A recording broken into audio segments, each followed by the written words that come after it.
तो स्टार्ट करते हैं हम। सबसे पहला तो मुझे ये बताना है तुम्हें, ऑनलाइन स्टूडेंट्स आवाज आ रही है? Yes sir. ओके। तो एक पॉइंट तो मुझे तुम्हें ये कहना था कि आज मैंने 11th क्लास में, वैसे तो जब तुम 11th में थे तब भी मैंने तुम्हें ये पढ़ाया था, बट बहुत सारे बच्चे नए हैं तो शायद उनको नहीं पता होगा जो आज मैंने पढ़ाया था, या बहुत सारे जो पढ़े भी थे उनको याद नहीं होंगे, या ऑनलाइन चालू तो था बट मेंटली प्रेजेंट नहीं थे। बहुत कंडीशन हो सकती है ऑनलाइन में तो। ठीक है, मैं बात कर रहा हूँ ये वाले पार्ट की। आज मैंने बहुत डिटेल में और बहुत अच्छे से क्लास 11 स्टूडेंट्स को ये पढ़ाया है। ठीक है, एक बार बस मैं बता दूं क्या पढ़ाया है। बेसिकली क्यूबिकल इक्वेशन के रूट्स के कंडीशंस, कि कब क्यूबिकल के 3 रूट्स होंगे, मैक्सिमम कितने रूट्स हो सकते हैं, मिनिमम कितने होते हैं, कैसा ग्राफ होता है, कैसे इंक्रीजिंग डिक्रीजिंग मैक्सिमा मिनिमा से हम ग्राफ बनाते हैं, और रिपीटेड रूट्स की कंडीशन क्या होती है। शायद कुछ दिन पहले भी बच्चों ने पूछा था सर रिपीटेड रूट्स क्या होते हैं, जब मैं डिफरेंशिएबिलिटी बता रहा था। तो ये पूरा पार्ट क्वेश्चन नहीं है, क्वेश्चन तो मैं उनको, आप एक आध क्वेश्चन मिलेंगे, इसमें 2 क्वेश्चन है, बाकी तो उनको मैं कल के दिन पढ़ाने वाला हूँ क्यूबिकल के ऊपर और अच्छे क्वेश्चंस एंड ऑल। ठीक है, तो मैंने 11 में तो सभी बच्चों को पढ़ाया था, but for the revision, for the recap, क्योंकि ये मैं नहीं चाहता कि मैं वापस पढ़ाऊं, अपने 1.5 घंटे पूरे जाएंगे और ये सब पढ़ाया हुआ है, कुछ क्वेश्चन जरूर करेंगे हम क्यूबिकल एंड ऑल पे। तो क्या मैं ऐसा कर दूं कि ये तुम्हें फाइल पूरी सेंड कर दूं? ऑनलाइन स्टूडेंट्स बोलो यस सर। Yes sir. और एंड तुम बोलोगे तो मैं इसकी रिकॉर्डिंग भी दे दूंगा। इससे ज्यादा और क्या करूंगा? रिकॉर्डिंग में तो बहुत बेसिक से पढ़ाया है, मतलब इंक्रीजिंग कब होता है, डिक्रीजिंग कब होता है, कब मैक्सिमा मिलता है, कब मिनिमा मिलता है, डेरिवेटिव कैसे करते वो नहीं बताया, बस वो तो उन्होंने भी फिजिक्स में पढ़ लिया था पहले ही। ठीक है, तो क्या ये चीज सही रहेगी? स्पेशली न्यू स्टूडेंट से मैं बात कर रहा हूँ, ओल्ड को तो सब पढ़ाया हुआ है ये सब। न्यू स्टूडेंट्स बोलो, क्या तुम गो थ्रू कर लोगे? अरे कोई न्यू स्टूडेंट्स है भी कि नहीं? Yes sir. ठीक है, तो ये मैं फाइल भेज दूंगा। एंड क्योंकि इसमें बहुत कुछ एओडी लॉजिक ही पढ़ाया है, पूरा एओडी पढ़ाया है उनको आज मैंने, जो मैंने 11th में बच्चों को, तुम्हें भी सबको पढ़ाया था। तो मैं lecture as well as recording दे दूंगा, शेयर कर दूंगा मैं तुम्हारे उस पे, टीम्स पे। ठीक है, और अगर नहीं मिलता है तो मुझे बता देना, I will personally give you the lecture as well as recording. ठीक है, बट इसको सीरियसली लेना, क्योंकि ये अब तुम्हारा एनसीईआरटी ओरिएंटेड ही पार्ट है, एनसीईआरटी में भी क्वेश्चंस आते हैं। और एक ये वाला मेंस एक्सपेक्टेड 2023 उनको बताया है, तुम्हारे लिए 2022 था शायद, पिछले साल तुम्हें भी करवाया है ये सेम क्वेश्चन, बिल्कुल सेम क्वेश्चन ही करवाया है, यही 2 चीज पूछी थी और 2 मेथड से बताया था, सब कुछ सेम ही पढ़ा रहा हूँ, टीचर थोड़ा ना बदला है बच्चे बदलते रहते हैं बस। ठीक है, तो इसको गो थ्रू जरूर कर लेना, मैं फिर कह रहा हूँ, क्योंकि ये पार्ट में नहीं लूंगा, और उम्मीद करता हूँ कि टिल वेंसडे तुम इसको कंप्लीट कर लोगे अच्छे से, वेंसडे तक, क्योंकि फिर हम इस पे क्वेश्चन करेंगे जब मैक्सिमा मिनिमा पे आएंगे अच्छे दर्जे के क्वेश्चन, तो ये सब लॉजिक्स काम आएंगे और तुम्हारा एओडी पूरा ब्रीफ हो जाएगा इससे। और आखिरी में रिपीटेड रूट की कंडीशन, कई सारे बच्चे बोलते हैं जेई में बैठता है सर उसमें एक मल्टीप्लिसिटी करके वर्ड आया सर, समझ में ही नहीं आया क्या होता है, डबल रूट क्या होता है वो नहीं समझ में आया, तो वो रिपीटेड रूट्स के अलग अलग नाम है। तुम सभी गो थ्रू कर लोगे ना ऑनलाइन स्टूडेंट्स? बोलो यस सर। ठीक है। हीत, हाँ बोलो हीत। हाँ सर, मुझे रिकॉर्डिंग भेज देना। हाँ मैं भेज दूंगा। ठीक है, पर ये एक बार मतलब एक बार पीडीएफ को भी रिकॉल कर लेना। ठीक है, और जो समझ में नहीं आया ना वो पूछ जरूर लेना, फिर तुम पूछते नहीं हो, प्रॉब्लम तुम्हारी बस ये है, पूछने लग जाओगे तो सब डाउट्स क्लियर हो जाएंगे। और ऐसा नहीं कि सब पूरा का पूरा ही पढ़ा दो, है सर थोड़े डाउट, मतलब पूछ लेना, मतलब अलग से पूछ लेना, क्लास तो अभी हम कंटिन्यू करें ना, वो तो पूछ लेना का मतलब ये है कि तुम मुझे व्हाट्सएप कर देना, मना थोड़ा करा कि मुझे व्हाट्सएप नहीं कर सकते हो, मैंने तुम्हारा नंबर ब्लॉक कर दिया, ऐसा है क्या ये? मेरे ख्याल से कितना भी इरिटेट हो जाऊं पर ब्लॉक नहीं करता मैं जनरली मेरा भी तो पेशेंस चेक करते हो तुम, बहुत कुछ पेशेंस सिखा दिया बच्चों ने मुझे एक ही चीज को 10 बार पढ़ाते हुए। सर एक बार प्लीज वापस, अभी नहीं, जब जेई में आएगा ना तब भी बहुत बच्चे आएंगे, सर वो प्लीज एक बार वो वापस पढ़ा दो ना सर, वो जो आपने पढ़ाया था सर, पूरा पढ़ा दो ना सर। वो क्या था ना, वो एक चैप्टर था एओडी, छोटा सा चैप्टर है बस। वो मैक्सिमा क्या होता है, मिनिमा क्या होता है, सर पूरा अच्छे से पढ़ा दो सर थोड़ी सी देर में, आधी घंटे में। तो भाई ऐसा नहीं हो सकता, दोनों चीज स्टेटमेंट हो जाती है। ये सब एंड में बहुत होगा, देखना तुम्हारे साथ भी होगा। पर अगर तुम रोज रिकॉल मतलब रीडू कर रहे हो, रिवाइज कर रहे हो, तो ये प्रॉब्लम नहीं आएगी। मैंने आखिरी में तुम्हें 2 क्वेश्चंस दिए थे, if I am not wrong. Yes और no online students? Yes, sir. Yes, sir. बना कि नहीं बना, ये बता दो। अब मुझे पूरा भरोसा है, पूर्ण विश्वास है कि आदो ने तो ओपन भी करके देखा नहीं होगा, मुझे पूरा विश्वास है। तुम्हें पिछले साल से पढ़ाते आ रहा हूँ, इसलिए तुम्हें सब कुछ मुझे ही देना पड़ता है।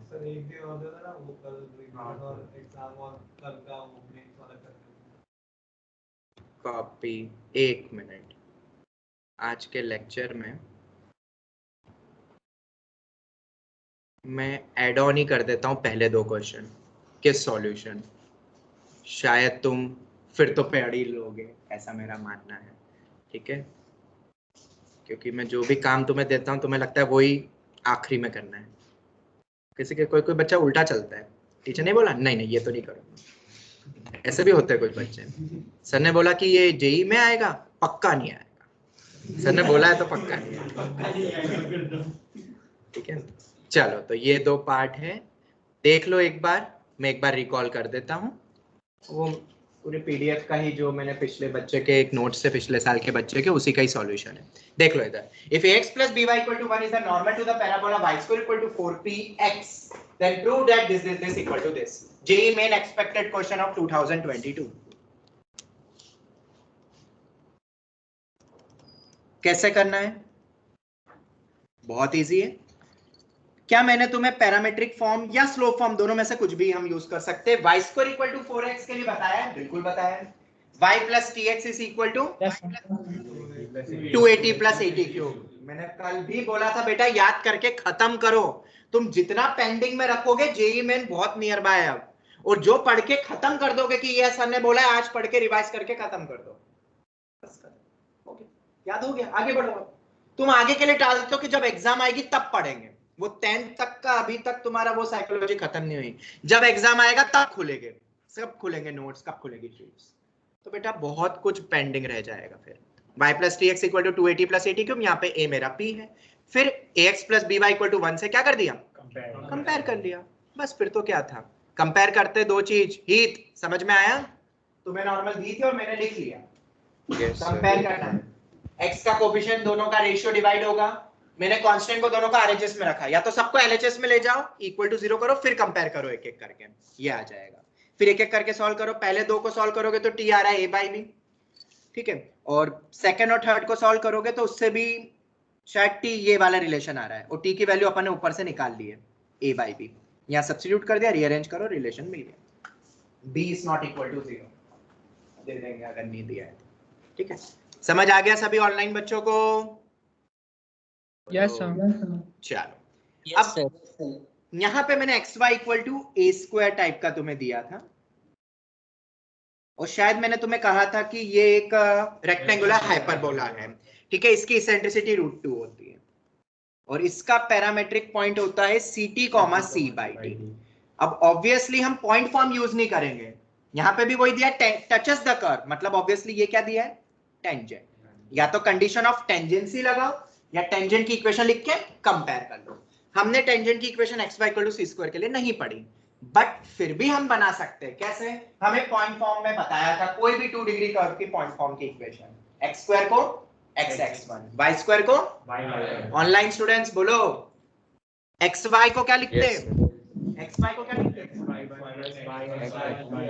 xy1 प्लस yx1 बाई 2, वो यहाँ पे लिखा है। a स्क्वायर तो वैसा ही है, एलसीएम ले लिया, और x1 की जगह ct रखा, मतलब 80 रखा, और y1 की जगह c बाई टी या a बाई टी रखा। मेरे पास पूरी टेंजेंट की इक्वेशन आ गई पैरामेट्रिक फॉर्म में। मतलब 2 डिग्री कर्व कोई सा भी हो तुम कर सकते हो। पैरामेट्रिक पॉइंट ये याद रखना है बेसिकली, इसका बहुत ही स्टैंडर्ड है ये। टेंजेंट की इक्वेशन निकल गई। ऐसी अगर नॉर्मल की इक्वेशन निकालते तो वो भी निकाल सकते थे, इससे स्लोप निकाल लो, इससे स्लोप निकाल लो, m1 m2 -1 y minus y1 is equal to m लगा देना, पॉइंट ऑफ कांटेक्ट तो वही रहेगा। तो नॉर्मल की इक्वेशन भी तुम लिख लोगे, फिर याद नहीं करना है। ये आ गया, तुम्हें दी हुई है, कंपेयर कर लिया। तो पहले दो से कंपेयर करके कॉस अल्फा निकल रहा है, पहले और तीसरे को कंपेयर करके कॉस अल्फा निकल रहा है, और पहले और दूसरे को कंपेयर करके टेन अल्फा निकल रहा है, और टेन अल्फा तो टी स्क्वायर ही आ गया, और टेन अल्फा टी स्क्वायर आ गया तो ये वैल्यू को यहाँ वापस से रख दिया, रिलेशन आ गया, साइन कॉस में बदल लेना। Is that clear to all? अब तो लिख लेना। Yes sir. पिछले क्वेश्चंस लिखे कि नहीं लिखे जो मैंने कल करवाए थे जेई मेंस वाले? हाँ सर लिख ले। कल रात को भी मैंने कुछ क्वेश्चंस भेजे थे, तन्मय ने मुझसे पूछे थे क्वेश्चन, मेंस लेवल के ही थे वो किसी बुक के, और सब ठीक ठाक क्वेश्चन है, सब एक्सपेक्टेड है जेई मेन में, सब कम से कम 7 या 8 क्वेश्चन भेजे हैं। तो क्या सभी बच्चे गो थ्रू कर लोगे वो 7 to 8 क्वेश्चंस फॉर मेंस? नहीं करा है तो देखो जो भी कुछ पेंडिंग होता है तो तुम्हारे पास 2 दिन मिलते हैं, एक वेंसडे और सैटरडे को भी टाइम रहता है, या संडे को इवनिंग में टाइम रहता है तुम्हारे पास सफिशिएंट, या तो रोज ही क्लास के बाद आफ्टर 6:30 तो 5 से 6 घंटे रहते हैं। इस समय तो मुझे उम्मीद है कि तुम और कोई काम नहीं कर रहे होगे, अब तो थोड़े से सीरियस हो गए होंगे क्योंकि अब तो बोर्ड भी हो रही है, टर्म एग्जाम भी नियर बाय स्कूल में।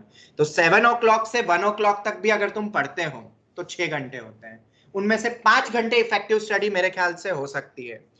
क्यों? ऑनलाइन स्टूडेंट से पूछ रहा हूं मैं, हो सकती है कि नहीं? हाँ सर। अगर सच में सीरियस हो तो, सीरियस नहीं है तो कोई बात ही नहीं, फिर तो चलने दो जो चल रहा है। और 5 घंटे पर डे मतलब हफ्ते के 35 और कुछ एक्स्ट्रा वेंसडे और संडे और सैटरडे रहता है, एक्स्ट्रा टाइम मिलता है, तो 40 आवर्स निकलते हैं, और हफ्ते में 40 hours is more than sufficient to crack IIT JEE, अगर सही वे में प्लानिंग से करोगे। करना क्या है? जो टीचर दे रहा है सबसे पहले वो, जो टीचर ने नोट्स दिए वो, जो टीचर ने शीट्स दी वो, तीनों टीचर्स की बात कर रहा हूं, वो पहले करो, उसके बाद जो एक्स्ट्रा तुम्हारे पास है, टाइम है, किताबें है, करना शुरू करो, प्रैक्टिस करो, और प्रैक्टिस हमेशा उन पे करा करो जिन पे वीकनेस तुम्हें लग रही कि चलो अच्छा ये टेंजेंट नॉर्मल के ये एंगल बिटवीन टू कर्व्स पे क्वेश्चन नहीं बन रहे हैं, किताबें सब है, सबके पास है, सॉफ्ट कॉपी हार्ड कॉपी पूरा नेट है तुम्हारे पास, तो नेट पे सब अवेलेबल है, ओपन करी सिंगेज, एंगल बिटवीन टू कर्व्स के जितने भी क्वेश्चन है लैंग्वेज से समझ आ जाता है, ठीक है, ओपन करा, खत्म कर दिया। ये रेफरेंस बुक का काम है, रेफरेंस बुक कंप्लीट पूरी कभी नहीं होगी, किसी भी टॉपर से पूछ लो, नहीं कर सकते हो, तुम्हारे पास वक्त ही नहीं है, होते ऐसे बच्चे, पर अपने पास तो अपन ने बहुत टाइम वेस्ट कर लिया है, तो कम से कम जो वीक है उसको रेफरेंस बुक से कंप्लीट करो, अगर ये टेक्निक लगाओगे तो मार्क्स तब भी आ जाएंगे, पूरी बुक करने की जरूरत नहीं है, तुम्हें समझ आ जाएगा। जैसे अभी तुमने कल यूनिट टेस्ट दिया, तुम्हें समझ में आ गया कि ये टॉपिक पे क्वेश्चन नहीं बन रहे हैं, रेफरेंस बुक खोलो, उसके 10 क्वेश्चन निपटा लो, खत्म हो गया कमांड। अब अगर आएगा तो बन जाएगा। हम तो जेई के लिए पढ़ रहे हैं, यूनिट टेस्ट के लिए थोड़ा पढ़ रहे थे। यूनिट टेस्ट ने बता दिया तुम्हें कि तुम्हें क्या आता है क्या नहीं आता है। जिस टाइप का क्वेश्चन नहीं आ रहा है, एनसीईआरटी और बहुत सारी किताबें नहीं मिलता है तो मुझे बोल दो, हम टीचर्स को बोल दो, हम उस टाइप के क्वेश्चन दे देंगे, बता देंगे किस बुक में मिलेंगे। ये टेक्निक अपनाओगे तो मार्क्स आएंगे। अगर मार्क्स ओरिएंटेड स्टडी रखनी है तो this is the best way, come time में ज्यादा मार्क्स। मेरे ख्याल से इससे अच्छा मूल मंत्र तो कोई हो ही नहीं सकता है। ठीक है, चलो ये हो गया। नेक्स्ट क्वेश्चन पे आते हैं। The tangent to the curve y equal to e raise to x drawn at this point. ये वाला क्वेश्चन मैंने दिया नहीं था, ये आईआईटी का पीवाईक्यू है और ये लॉजिकल क्वेश्चन है, एक बार गो थ्रू करो जल्दी से सब। The tangent to the curve y equal to e raise to x drawn at the point c, e raise to c। तुम देखोगे ये पॉइंट कर्व को सेटिस्फाई कर रहा है, मतलब ये कर्व पर ही है। e रेज़ टू x एक एक्सपोनेंशियल फंक्शन होता है, सभी को पता है, ऐसा कुछ जाता है 0 पे वैल्यू 1 होती है। अब c को मैंने यहाँ ग्रेटर देन 0 मैंने 2 तरीके से करा है, मतलब एक तो एनालिटिकली फिगर बना के, ये मैंने एक एक्सपोनेंशियल बनाया, ये जो पॉइंट है c, e raise to c, ये कर्व पर ही है, वो देख लो मैंने पॉइंट प्लॉट कर दिया, intersect the line joining the points. Okay, tangent at this point, मतलब कुछ ऐसा नहीं कहा जा रहा है क्या, एक exponential curve c, e raise to c पे मैंने क्या खींची, टेंजेंट खींची हुई। अब 2 पॉइंट्स है, एक c+1 है, ये मेरा c पॉइंट है, x इक्वल टू c, तो उससे आगे बढ़ूंगा c+1, पीछे जाऊंगा c-1, ऐसे 2 पॉइंट मिलेंगे। कितना भी दूरी पे ले सकता हूं, एक रैंडम लेके चल रहा हूं, ये 2 पॉइंट ले लिए, ये ले लिया, और फिगर को देखते हुए इतना तो क्लियर है, पूछा क्या जा रहा है कि इंटरसेक्टिंग पॉइंट किस तरफ आएगा एनालिटिकली, तो फिगर अगर तुम एक्यूरेट बनाते हो तो ऑनलाइन स्टूडेंट्स बताओ x इक्वल टू c के लेफ्ट की तरफ आएगा कि राइट की तरफ? ऑनलाइन स्टूडेंट्स, इंटरसेक्शन तो लेफ्ट लेफ्ट की तरफ आएगा, और ये पर किसी को लगेगा सर ये तो आपने एक रफ फिगर बनाया, एग्जैक्ट थोड़ा ना बनाया, तो there is a mathematical proof. बहुत प्रूफ होते हैं, मैंने उनमें से एक सबसे इजीएस्ट प्रूफ उठाया है। इस टाइप के क्वेश्चन नए भी बनाए जा सकते हैं और ये मैंने एलएमबीटी से क्रैक करा, क्योंकि इस टाइप की कुछ हद तक। क्या बोल रहे हो अंकित? सब पैरेलल भी तो हो सकता है ना? हाँ, वही सब आएगा भी नीचे, वही मैं बताने वाला हूँ। इसलिए तो मैंने बोला एलएमपीटी से रिलेटेड ये थ्योरी चल रही है। तुम्हें ऐसा लग रहा होगा कि पैरेलल भी हो सकता है, तो उसकी तो कंडीशन तुम्हारे पास है, डेरिवेटिव वो वाला करके देख लेते हैं एलएमपीटी के अकॉर्डिंगली। fx मेरा e रेज टू x है, ठीक है, और पॉइंट तुम्हें दिया हुआ है किसके बीच में लगा रहा हूँ एलएमपीटी? c-1 से c+1 के बीच में। तो एक कोई पॉइंट होगा के बोल देता हूं, जो कि इस इंटरवल में लाई करेगा, या इसको सी भी बोल सकते हैं। ये हो गया, ठीक है। अब समझने के लिए सी तो कुछ भी रख सकता हूं ना मैं। क्वेश्चन में कुछ ऐसा दिया है क्या? नहीं दिया हुआ है कहीं पे भी, बस डायरेक्ट क्वेश्चन है। सिंगल करेक्ट में ही आया था आईआईटी में, मल्टीपल करेक्ट भी नहीं कि एक से ज्यादा ऑप्शंस पॉसिबल। तो सी को मैंने रख दिया 1, सी को मैंने 1 रख दिया, तो स्लोप कितना आ रहा है? ये आ रहा है। और एफ डैश एक्स तुम निकाल सकते हो शायद, एफ डैश सी जो भी बोलो, ई रेस टू सी। ये जो ई रेस टू सी पे ये जो टेंजेंट का स्लोप है ये हो गया, और सी मैंने 1 लिया है तो आ गया ई। अब ई का स्लोप ज्यादा आ रहा है कि इन 2 पॉइंट से जाने वाली जो लाइन है उसका स्लोप ज्यादा है? अगर सेम हो गया तो पैरेलल होगा। अंकित क्लियर हुआ? यस। अब ई स्क्वायर -1 अपॉन में 2, ई होता है अप्रोक्सीमेटली 2.718, और ये लिखा भी टेंजेंट स्लोप वही तो होगा, ई रेस टू 1। मैंने सी को 1 लिया हुआ है,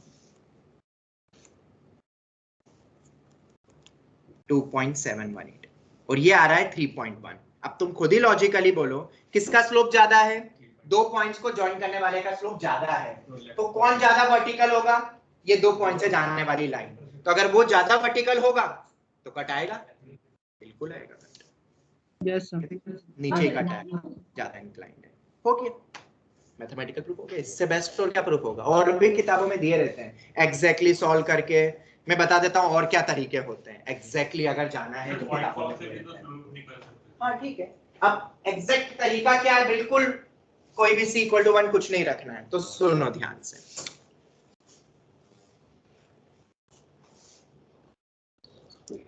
इस लाइन की इक्वेशन निकाल सकते हो, वो जो तुमने बोला, और टेंजेंट की भी इक्वेशन निकाल सकते हो कि नहीं सी पॉइंट पे, और ये 2 पॉइंट फॉर्म लगा के। ऑनलाइन स्टूडेंट्स बोलो यस सर। yes. ठीक है। अब इसके बाद कट किस तरफ आएगा? तो क्या इक्वेशंस निकालने के बाद दोनों का पीओआई निकाल सकते हो? Point of intersection, point of intersection x, y। ये ट्रेडिशनल अप्रोच है। x, y तुम निकालोगे, थोड़ी सी कैलकुलेशन है बट आंसर तब भी आएगा। ठीक है, x, y निकल गया। अब बताओ इस x, y वाले पॉइंट के बारे में तुम क्या बोल सकते हो? अगर मैं x कोऑर्डिनेट की बात करूं, अगर वो x कोऑर्डिनेट जो आता है मतलब लेस देन c हो गया, इधर जाएगा। या ये अप्रूव नहीं हो पा रहा कि c से छोटा है कि बड़ा, तो और भी आसान है, ये वैल्यू को नेगेटिव प्रूव कर दो। ये टेक्निक याद रखनी है, ये आईआईटी में बहुत काम आती है। तुम्हें पता करना नहीं ये छोटा है कि बड़ा है, नहीं समझ में आ रहा? अगर x लेस देन c ये प्रूव करना है तो क्या मैं ये प्रूव नहीं कर सकता x - c नेगेटिव? जवाब दो ऑनलाइन स्टूडेंट्स, बोलो यस सर। Yes sir. जो पॉइंट तुम्हारा x कोऑर्डिनेट आया उसको c से सब्ट्रैक्ट करके नेगेटिव प्रूव करने की कोशिश करना, या पॉजिटिव। साइन देखो, पॉजिटिव आता तो क्या बोलता है x > c, तो उस तरफ हो जाता। लेफ्ट राइट तुम देख सकते हो। Any doubt? ये अप्रोच समझ में आया कि नहीं? ये बहुत इंपॉर्टेंट है, जेईई में इनइक्वालिटी के क्वेश्चंस में बहुत काम आता है, बहुत सारे चैप्टर्स में लॉजिक यूज होता है, और जेईई ने शायद उसी के लिए दिया था। बट जैसा कि मैं हर बार बोलता हूं आईआईटी में एक से ज्यादा मेथड होती है आईआईटी के क्वेश्चंस की। मैंने तो 3 मेथड बता दी। पहला एग्जैक्ट नहीं बोल सकते फिगर के थ्रू, पर ये वाला तो बोल सकते हैं, ये लॉजिक। थर्ड और second method was the correct method. आगे बढ़े अब, बोलो yes sir. Newton much awaited theorem, और ये मच अवेटेड इसलिए थी और इसलिए इसका इतना हाइप क्रिएट करा मैंने। स्पेलिंग पे मत जाना, ठीक है? Newton Lebanese theorem. हाँ जी, मैं ये बोल रहा था इसका इतना हाइप क्रिएट करा हुआ है क्योंकि ऐसा कोई भी पेपर नहीं हो सकता है जिसमें इसके ऊपर बेस्ड क्वेश्चन ना आए। क्या बोला?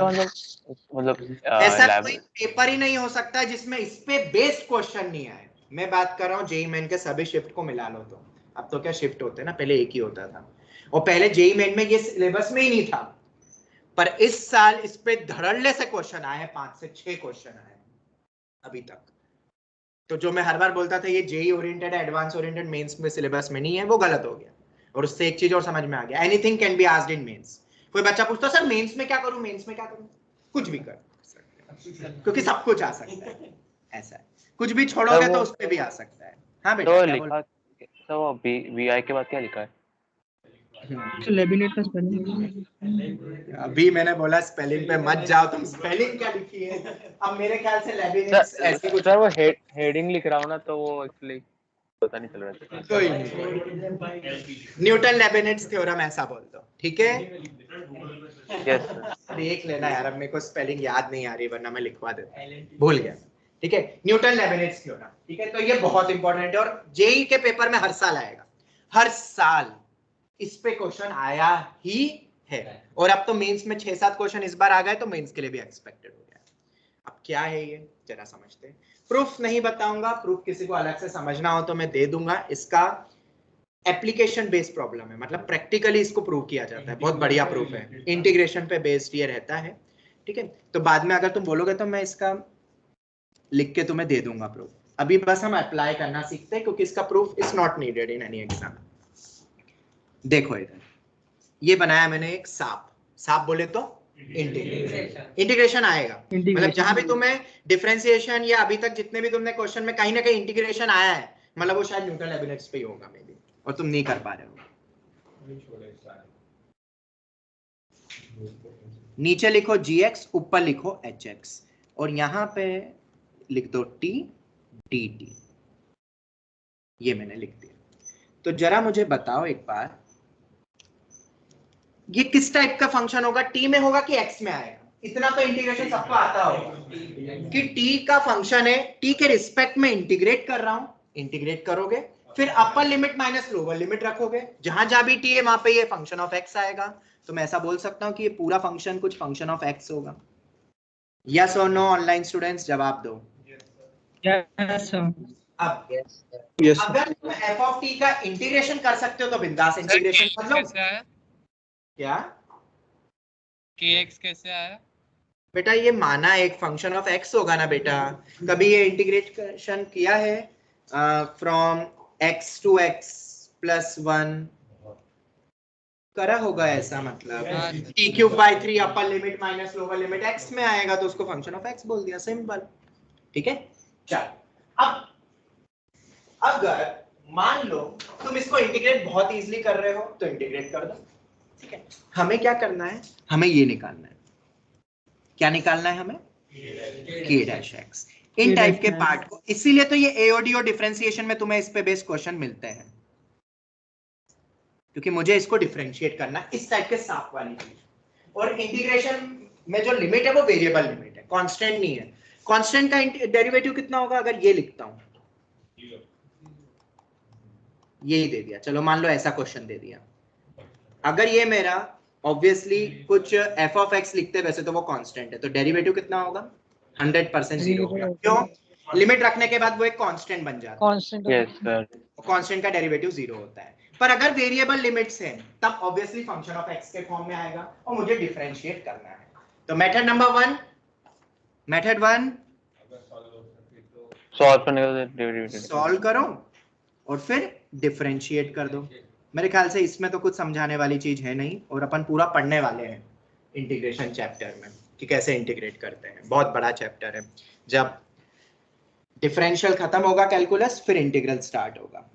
इसके बाद शायद वही आता है ना, इसके बाद इंटीग्रल ही आएगा शायद बस। हाँ, तो बस इंटीग्रल की दुनिया में फिर डिफरेंशिएशन भूल ही जाओगे, इतने इंटीग्रेशन के क्वेश्चन करने। फिर भी मैं तुम्हें बता दूं, जेई मेन में इस बार क्वेश्चन ऐसे आए इंटीग्रेशन पे जो बच्चों से नहीं बने। मैंने करीबन 500 से 600 क्वेश्चन करवाए, 200 से 300 क्वेश्चन एक्स्ट्रा दिए, उसके बावजूद भी बच्चों से नहीं बने। मतलब वो एक पूरा एक अलग ही ब्रह्मांड है। अलग ही यूनिवर्स में जाने वाले हो तुम। इसलिए डिफरेंशियल कैलकुलस को स्ट्रॉन्ग कर लो। इंटीग्रल में जब एक बार जाओगे ना तो फिर टाइम नहीं मिलेगा, उसमें बहुत प्रैक्टिस करनी है तुम्हें। क्या चल, तो मेथड 1 तो ये हो गया। हाँ तुम ये सोचोगे फिर तो छोड़ ही दो क्वेश्चन। अगर ऐसा सोच लो तो भाई आप ऐसे ऐसे हम क्या क्या छोड़ेंगे, सब कुछ ही छोड़ दोगे ऐसा, तो फिर ऐसा है। बट फिर भी अब वो है ना क्लिकिंग फैक्टर, मैं जो हर बार बोलता हूँ, उस चैप्टर में बार पढ़ क्लिकिंग फैक्टर यूज होते हैं, और थोड़ा लक बाय चांस भी है, तुम जैसे कर रहे हो उससे क्रैक हो जाए ऐसा। चलो मेथड 2 क्या है। मान लो तुम इंटीग्रेट नहीं कर पा रहे हो, बहुत सारे नॉन इंटीग्रेबल फंक्शंस भी आएंगे, जैसे कि e raise to x square को तुम इंटीग्रेट नहीं कर सकते, ऐसे बहुत सारे एग्जांपल्स में।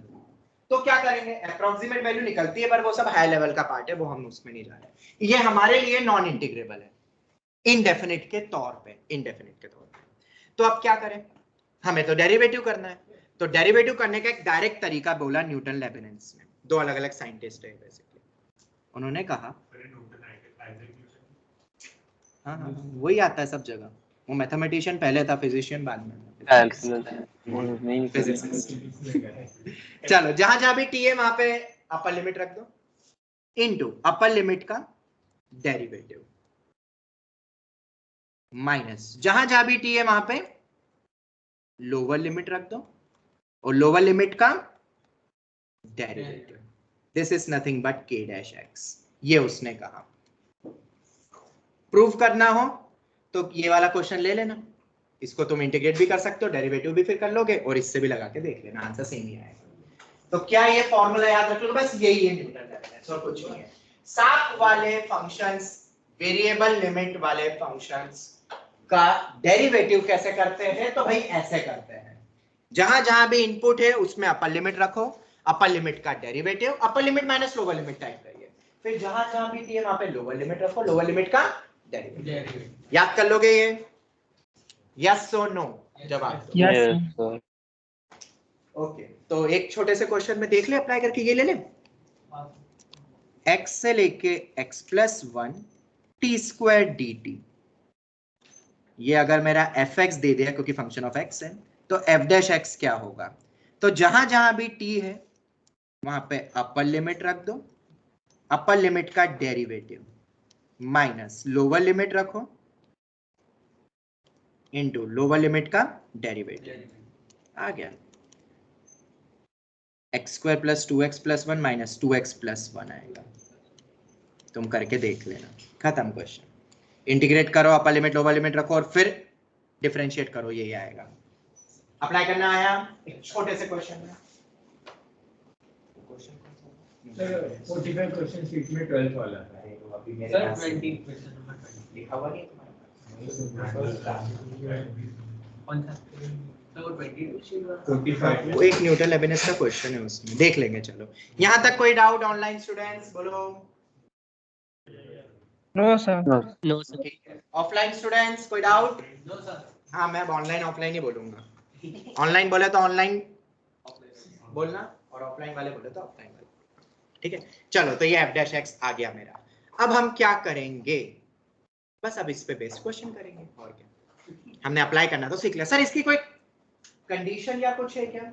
हाँ तो सुन लो, हम डिटेल में इसको इंटीग्रेशन के बाद देखेंगे, डेफिनेट इंटीग्रेशन के वक्त ये आएगा वापस, ठीक है। एक चीज बस सुन लो अभी के लिए कि ये जो फॉर्मूला है उसमें एक बहुत इंपॉर्टेंट पॉइंट है, कब वैलिड है, क्योंकि ये चीज तो तुम्हें हमेशा पूछना चाहिए। शायद तुमने फिजिक्स में यही सबसे बड़ी चीज देखी होगी कि कोई चीज कोई केस पढ़ते हो तो ये इस कंडीशन के अकॉर्डिंगली होता है, मैथ्स में भी कई बार होता है। तो ये कब वैलिड होगा, कब कब वैलिड होगा, ये जो टी है ना, ये जो टी है जिसके रिस्पेक्ट में कर रहे हो, इट शुड बी, ये जो वेरिएबल है T, it should be independent of x. ये क्या होना चाहिए, किसके इंडिपेंडेंट होना चाहिए, एक्स के इंडिपेंडेंट। मान लो वो एफ ऑफ टी के बजाय एफ ऑफ एक्स टी होता, एफ ऑफ एक्स टी हो जाता, और फिर एक्स फंक्शन ऑफ एक्स से जा रहा होता, तो इसका भी एक मॉडिफाइड न्यूटन लेबनिज फॉर्म भी होता है, जिस पे आज तक जेईई में क्वेश्चन नहीं आया, आ सकता है, करवाऊंगा बट बाद में, अभी नहीं जाना इतना डिटेल में, क्योंकि कुछ कुछ प्रॉपर्टीज भी लगती है इंटीग्रेशन की, इंडेफिनिट की। तो यहाँ पे एप्लीकेबल होगा क्या, नहीं होगा। ऑनलाइन स्टूडेंट समझ में आया? अगर जो इनपुट है जिसका हमें इंटीग्रेट करना है, अगर वो वेरिएबल लिमिट वाले वेरिएबल से डिपेंडेंट हो गया, जैसे कि यहाँ पे देख सकते हो, तो ये वैलिड नहीं रहेगा। तुम ऐसे भी समझ सकते हो कि डेरिवेटिव में फिर तो चेन रूल भी लग जाता है ना, शायद तुमने पढ़ा होगा।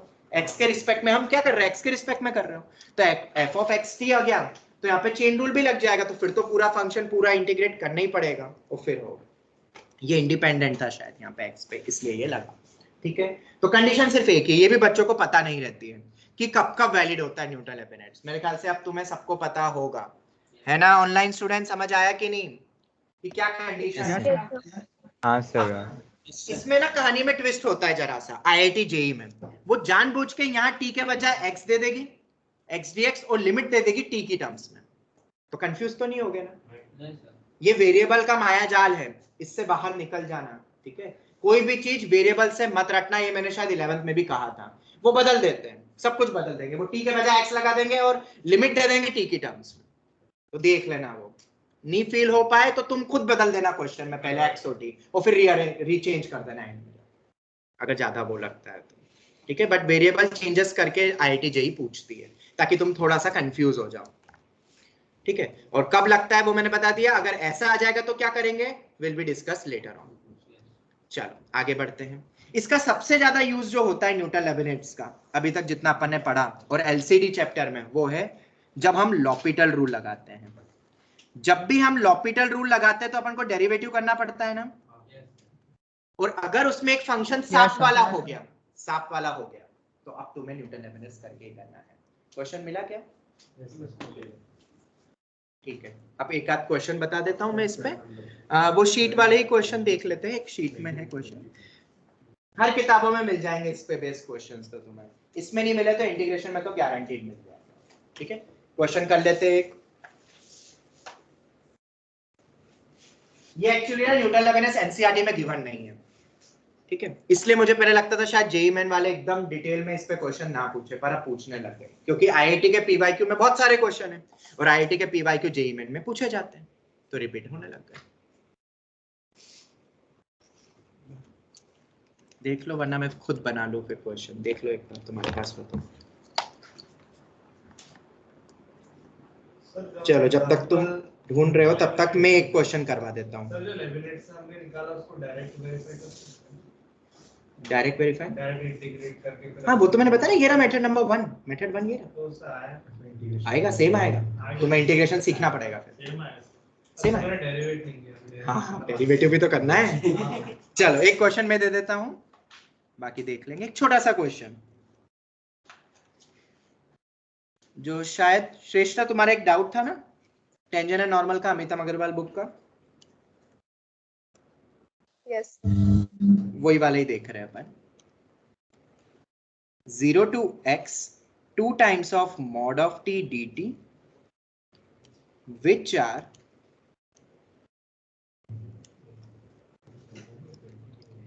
parallel to bisector of first quadrant। Easy है बहुत, पर जो फंक्शन दिया है बेसिकली वो वैसा दिया हुआ है वेरिएबल टाइप से, और तुम इंटीग्रेट नहीं कर सकते हो मॉड टी को तो, और x भी वेरिएबल है, तुम मॉड टी को ब्रेक भी करोगे पॉजिटिव नेगेटिव के अकॉर्डिंग, तो x के बारे में कुछ दिया नहीं है, तो फंस जाओगे। तो क्वेश्चन ये है, find the tangent line for the curve which is parallel to the bisector of the first quadrant। ये एनसीईआरटी आरडी में बहुत क्वेश्चन दिए हुए इस टाइप से। बाइसेक्टर ऑफ फर्स्ट क्वाड्रेंट का मतलब क्या है?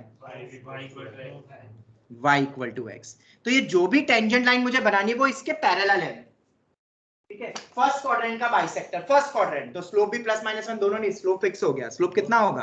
1 ही होगा, क्योंकि एंगल बराबर है। ऑनलाइन स्टूडेंट समझ में आया? Yes yes sir. तो स्लोप 1 होगा। मतलब अब तो बहुत इजी है, dy by dx। वो बहुत छोटा सा क्वेश्चन है यार, ये तो जहां जहां भी t है वहां पे x रख दो। अपर लिमिट मॉड के साथ है, अपर लिमिट का डेरिवेटिव 1, लोअर लिमिट रखूंगा पर लोअर लिमिट का डेरिवेटिव तो 0 ही हो रहा है। जब भी लोअर लिमिट 0 है या अपर लिमिट 0 है तो वो वाला पार्ट तो गायब ही होना है, क्योंकि उसका डेरिवेटिव 0 हो जाएगा, ट्वाइस ऑफ मॉड x। ये आ गया मेरे पास dy by dx। अब ये किसके बराबर दिया हुआ है तुम्हें? स्लोप किसी भी पॉइंट पे बात कर रहे हैं ना अपन, x1 पॉइंट पे बात कर रहे हैं, x1 y1 पॉइंट के बात कर रहे हैं, और वो किसके बराबर होगा 1, क्योंकि पैरेलल बोला है इसके। तो x1 किसके बराबर हो जाएगा प्लस माइनस हाफ।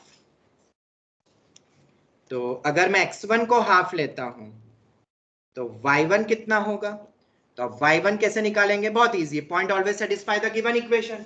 इसमें मत रख देना ये first y equal to x में, हमें तो वो उसमें रखना पड़ेगा 0 to half twice of mod of t dt। अब इसको कैसे करते हैं इंटीग्रेट, टफ नहीं है शायद। देखो इधर t की लिमिट कहां से कहां जा रही है, देखो उधर 0 से हाफ। तो अगर 0 से हाफ जा रही है तो t पॉजिटिव ही होगा ना, हमेशा पॉजिटिव। तो अगर कोई भी पॉजिटिव में मॉड लगाने की जरूरत होती है नहीं, तो मॉड हटा दो। अब तो मेरे ख्याल से सभी बच्चे इंटीग्रेट कर सकते हैं। t का t स्क्वायर बाई 2 होगा, 2 कैंसिल हो गया, t स्क्वायर में अपर लिमिट माइनस लोअर लिमिट 1/4। बेटा केस लिया है ये यार, तुमने सुना नहीं, वो तुम भूल गए, केस 1 था ये।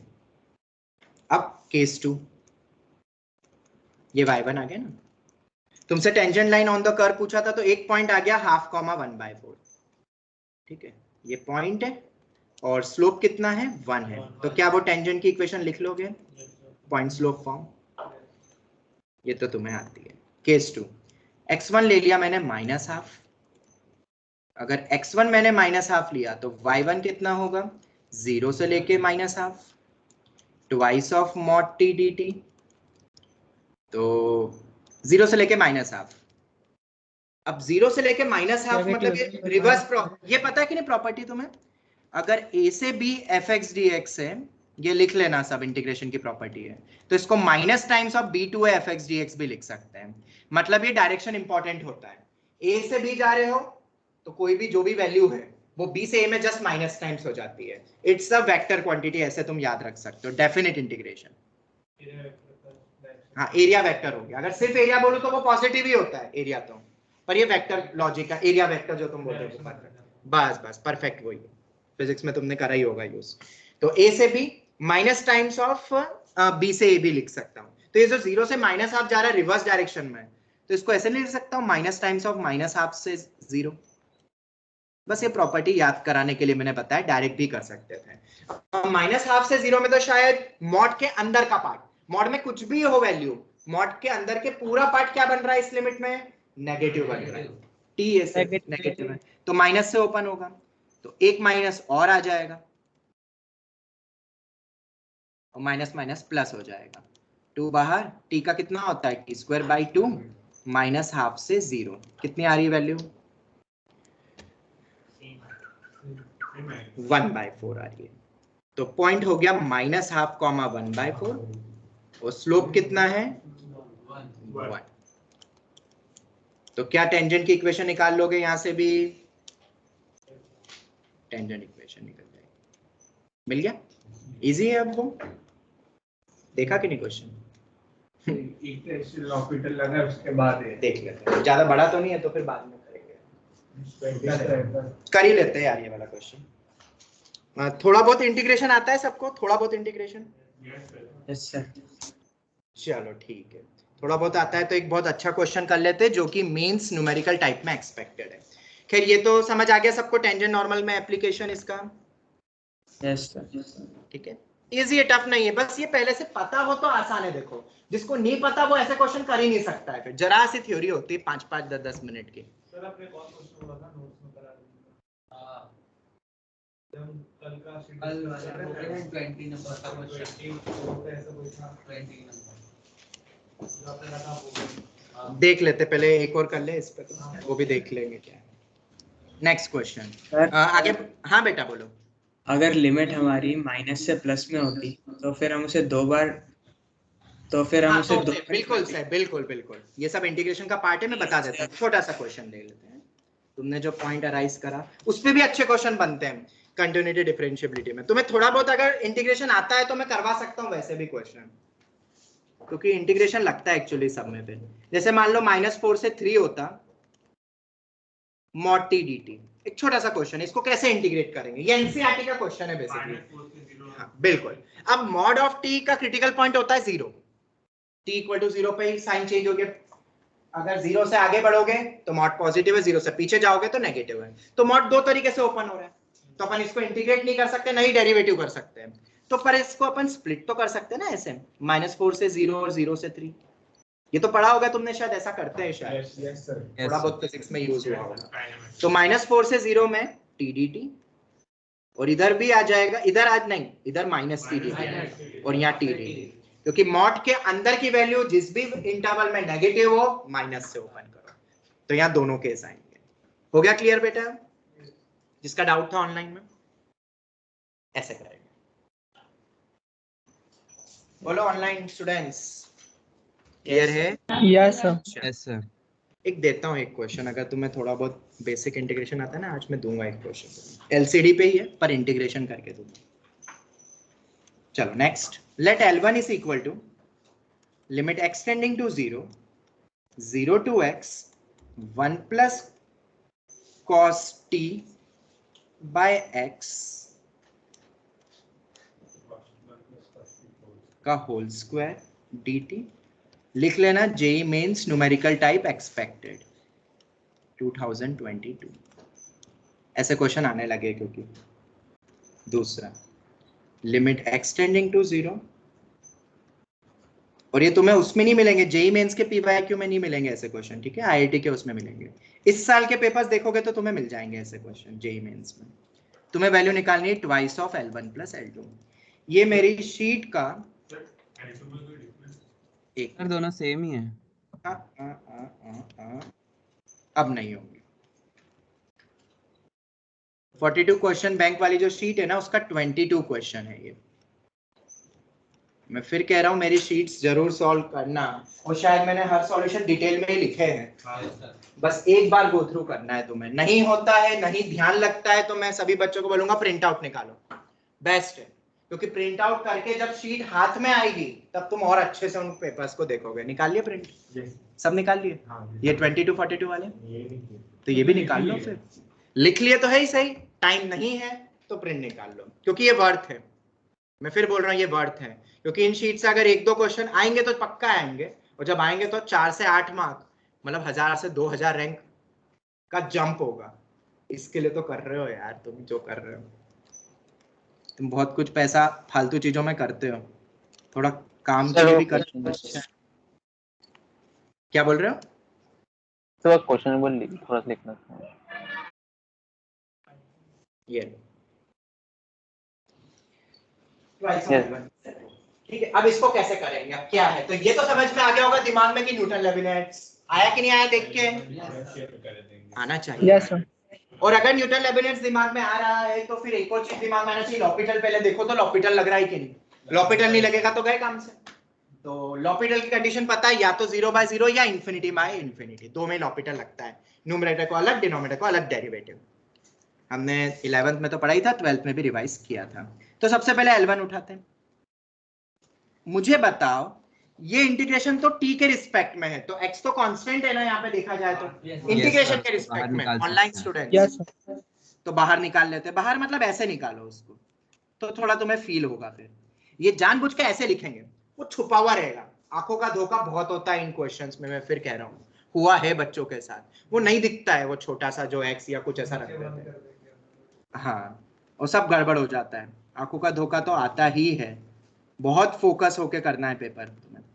ऐसा लिख सकता हूँ ऑनलाइन स्टूडेंट्स, बोलो सर x कांस्टेंट है मतलब। हाँ सर। लिख दिया, ठीक है, अलग कर दिया। वैसे मत लिखो x को बाहर, ऐसे लिखो, तो कि अब तुम्हें न्यूमरेटर अलग दिख रहा है, डिनोमिनेटर अलग दिख रहा है। अब तुम फील कर सकते हो। तुम्हें ये पता है कि नहीं अपर और लोअर लिमिट सेम होती है तो वैल्यू 0 होती है। पता है कि ये पॉइंट, क्योंकि इंटीग्रेट करने के बाद अपर माइनस लोअर रखोगे तो दोनों सेम ही आएगा, 0। बहुत इजी प्रूफ है। उस पॉइंट से उसी पॉइंट तक करना है, एरिया वेक्टर 0 होगा, कुछ बनेगा ही नहीं। पॉइंट का एरिया तो 0 ही मानते हैं ना। चलो, एंड न्यूमरेटर अलग है, डिनोमिनेटर अलग है। क्या ये 0/0 फॉर्म बन रहा है एक्सटेंडिंग टू 0 पे? जवाब दो, बन रहा है। तो हम यहाँ पे इसको इंटीग्रेट भी तो कर सकते हैं सर, एक्सपांड करके। और फिर ये हमने वो 11 में पढ़ाया था समीकरण में, इस टाइप के क्वेश्चन इंटीग्रेशन। और फिर cos स्क्वायर x हो तो मल्टीपल में बदलो, और फिर जो भी x का क्वेश्चन होता है वो डिवीजन में जाता है, ब्ला ब्ला ब्ला। ये सब तुम पढ़ोगे आगे। बट इतना करने की जरूरत नहीं है, हम तो इसको कैसे करेंगे, लॉपिटल, और लॉपिटल लगाएंगे तो ऊपर लगेगा, न्यूमरेटर में लगेगा न्यूटन, वो सिर्फ डेरिवेटिव करना सिखाता है, तो लॉपिटल में डेरिवेटिव होता है इसलिए यूज हो गया। जहां जहां भी टी वहां पे एक्स आ जाएगा, अपर लिमिट का डेरिवेटिव 1 माइनस 0, एक्स हो गया 1। हित जोशी क्लियर है? Yes sir. चलो रिवाइज करना।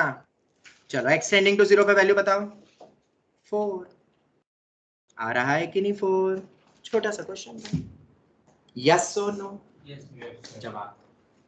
जिसको नहीं पता वो इसको इंटीग्रेट करके बहुत लंबा करता, कोई नीड नहीं था। अगर एनसीईआरटी के थ्रू करते तो बहुत लंबा जाता। चलो दूसरा क्या है, अब L1 तो आ गया, अब L2 पे आते हैं।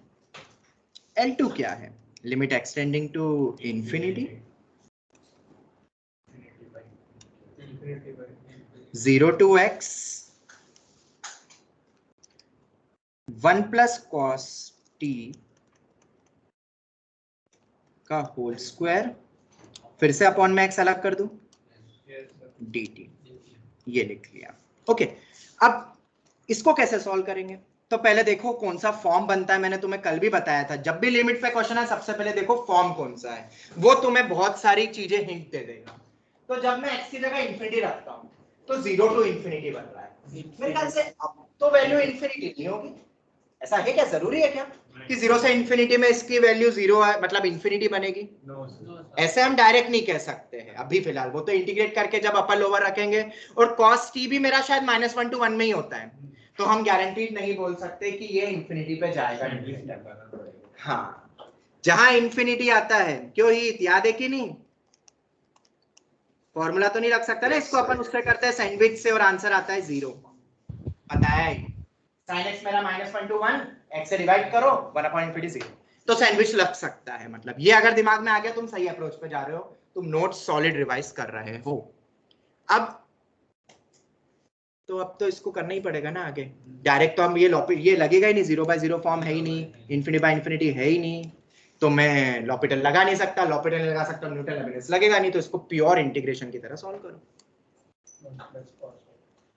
1 plus cos square t plus 2 cos t। मैं तुम्हें पहले ही कहा था ये छोटे से इंटीग्रेशन आते हैं क्या सबको?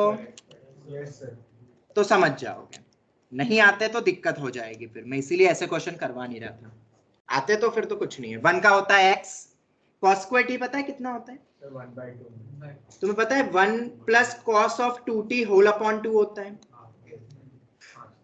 ट्रिगो पढ़ा होगा शायद। तो ऊपर भी उल्टा लगा सकते हैं, 1 प्लस cos t की जगह।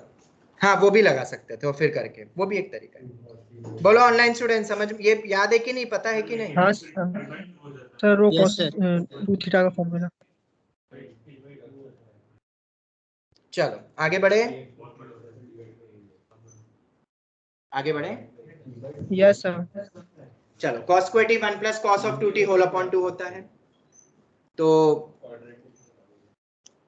इसको पहले थोड़ा सा और सिंप्लीफाई कर लेते हैं।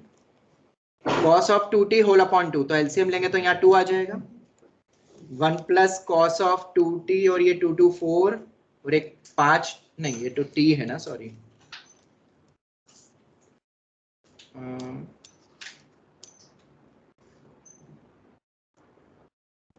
3 plus cos 2t plus 4 cos t, एक बार चेक करो मैंने सही लिखा है ना? Yes sir. By 2x। देखो यही आ रहा है क्या? मैंने थोड़ा ज्यादा जल्दी लिख दिया, एलसीएम ले लिया डायरेक्ट, तुम एक बार चेक करो तो। यस यस सही। तो एक बार क्या, हमें बहुत कंटाल आता है एक एक स्टेप लिखने को, ऐसे टीचर लगता है सब डायरेक्ट करो, सब डायरेक्ट करो, क्यों इतना लिख रहा हूँ मैं? बट तुम समझ गए ना इतना, तो अब तो 12th में आ गए हो। मैंने बस एलसीएम डायरेक्ट कर लिया है, थोड़ा सा अगर फोकस बढ़ाओगे ना तो तुम भी कर सकते हो, टफ नहीं है, कुछ सीखना नहीं है, इसकी कोई प्रैक्टिस नहीं करनी है, बस फोकस बढ़ाना है। पहले मैं गलत लिख रहा था, वो मैं समझा cos 2t है, इधर भी वो 2 cos 2 है, मेरे को खुद को आंखों का धोखा होता था। चलो ये हो गया, तो अब इंटीग्रेट करते 3 का होता है 3x, नहीं सॉरी 3t, t के रिस्पेक्ट में कर रहे हैं। cos 2t का होता है plus sin 2t divide by 2, ये पता है कि नहीं? इस टाइप के फंक्शन का इंटीग्रेशन होता है होल अपॉन में ए। डेरिवेटिव से डिवाइड, डेरिवेटिव में प्रोडक्ट होता तो यहाँ डिवाइड में जाता है और प्लस होता है कॉस का और यहाँ पे हो जाएगा प्लस साइन टी। छोटी मोटी चीजें याद रखनी है बस। ऑनलाइन स्टूडेंट समझ में आया क्या किया? Yes sir. चलो ये हो गया। अपर limit minus lower limit, upper limit रखोगे तो 3x sin 2x 4 sin x, lower limit रखोगे तो 0 ही आएगा और नीचे 2x ही है, ये तो कांस्टेंट है ना, इसमें थोड़ा लिमिट रखनी है डिनोमिनेटर में, limit x tending to infinity. ये ट्रेडिशनल अप्रोच, जब न्यूटन लेबनिज़ नहीं लगे तो। हर बार लगेगा ऐसा नहीं है कि 0 to x से लगा दो सब गड़बड़ हो जाएगा और दोनों के आंसर सेम ही आ जाएंगे तुम्हारे। चलो ये आ गया। अब infinity by infinity form separate करते हैं अगर अपन इन तीनों को, तो 3/2 क्योंकि ये फाइनाइट बन रहा है, sin 2x अपॉन में 4x 2 sin x अपॉन में x। ये आ गया। अब ये मैं बताऊंगा नहीं, बस इतना लिख दूंगा, by sandwich theorem. You have to refer to notes of limit. नहीं याद आता है तो रिवाइज करना। ये सभी वैल्यू एक्सटेंडिंग टू इंफिनिटी पे 0 होती है और ये sin 2x भी सेम वैसे ही हो जाएगा, तो 3/2 आंसर हो जाएगा। ये 0, ये भी 0। हीत समझ में आया? Yes sir. तो अब आंसर बोल दो बेटा। अभी भी आंसर नहीं आया। L1 और L2 आ गया, twice of L1 plus L2। ये ट्वाइस मत भूलना। 4 प्लस 3/2 11 आ रहा है क्या? 11 इज द आंसर। यस 11 है। ये मिलेगा तुम्हें न्यूमेरिकल टाइप में, लिख लो एक्सपेक्टेड करें जेई मेंस में। ठीक है, दोनों लॉजिक लग गया। सैंडविच थ्योरम पे भी जेई मेन बहुत पूछ रही है क्वेश्चन, सब कुछ लग गया इसमें। जो भी एक्सपेक्टेड है, ट्रेंडिंग में है, मतलब जो इस साल क्वेश्चन आया उस पे बेस ये क्वेश्चन है। और ये समीर बंसल का क्वेश्चन है, शायद देख लेना किस वहीं से उठाया होगा मैंने, या सिंगेज का। बस यही दो बुक रेफर करता हूं मैं जनरली, या अमितम अग्रवाल। सर कभी-कभी सैंडविच थ्योरम में हमको वो नंबर भी ढूंढना पड़ता है ना, जिसके हाँ, पर जनरली बहुत टफ नहीं आता है। जीआईएफ वगैरह में आता तो हमें पता है वो x-1 से x होता है, फ्रैक्शनल वाला 0 से 1 होता है, या फ्रैक्शनली क्लिक हो तो जीआईएफ में बदल लो, ये आता है। और समेशन वाले में थोड़ा सा रहता है, अपन ने एक क्वेश्चन करा था कि ये इसमें सबकी इनिशियल वैल्यू के बराबर कर दो और सबको मैक्सिमम के बराबर कर दो, तो 2 रेंज मिल जाएगी। ये जनरली ट्रेंडिंग में है क्वेश्चंस। हाँ मैंने करवाया। हाँ बस ये 3-4 इसी पे ही आएंगे। मेंस में तो इसी पे आएंगे, एडवांस में तो भाई अब कोई लिमिट नहीं है। करोगे एआईटीएस वगैरह में मिलेगा तुम्हें साल भर में। तुम पेपर की अगर एनालिसिस करते हो तो बहुत कुछ एक्स्ट्रा सीखोगे, क्योंकि एआईटीएस में कोई भी क्वेश्चन जनरली रिपीट नहीं होता है, नए मिलते हैं वैरायटी जो एक्सपेक्टेड, इसलिए मैं उन एग्जाम पे ज्यादा स्ट्रेस देता हूँ। चलो ये हो गया। अब एक पॉइंट, हाँ मुझे याद आ गया, एक पॉइंट था जो कल के डिस्कशन के वक्त एक आया था जो मुझे बताना था। अभी तक अपन ने आज भी चालू ही नहीं करा यार। फॉर द कर्व, हाँ तुम खुद अपने लेवल पे सब पढ़ लो तो मुझे पढ़ाना नहीं पड़े, पर जैसा कि मैं तुमसे जब भी पूछता हूँ कोई क्वेश्चन दिया हुआ, आवाज ही नहीं आती, मुझे लगता है माइक खराब है, तो फिर मुझे फिर पढ़ाना पड़ जाता है, फिर पढ़ाना पड़ जाता है। जब तक टीचर के सामने रिस्पांस नहीं आएगा, टीचर क्या करेगा? बैठा रहेगा, वही करवाता रहेगा क्वेश्चन। फॉर द कर्व, जैसे ये दे दिया है, तुमसे मैं पूछ रहा हूँ dy by dx at x equal to कुछ भी दे सकते हैं तुम्हें, और x देंगे तो सर y भी तो देना पड़ेगा, 2 है। अरे x रख के y तो निकल सकता है ना किसी पे भी, और दोनों जैसे वहां पे d2y पूछा, ये वैल्यू जैसे निकालनी हो तो ध्यान से सुनना सभी बच्चे, ठीक है। इन टाइप के कर्व्स को बोले जाते हैं होमोजीनियस कर्व। ऑनलाइन स्टूडेंट्स क्या बोलते हैं, बोलो? Homogeneous curve. Homogeneous curve. Homogeneous का मतलब क्या? सबकी डिग्री सेम, सभी की डिग्री सेम। देखो है कि नहीं?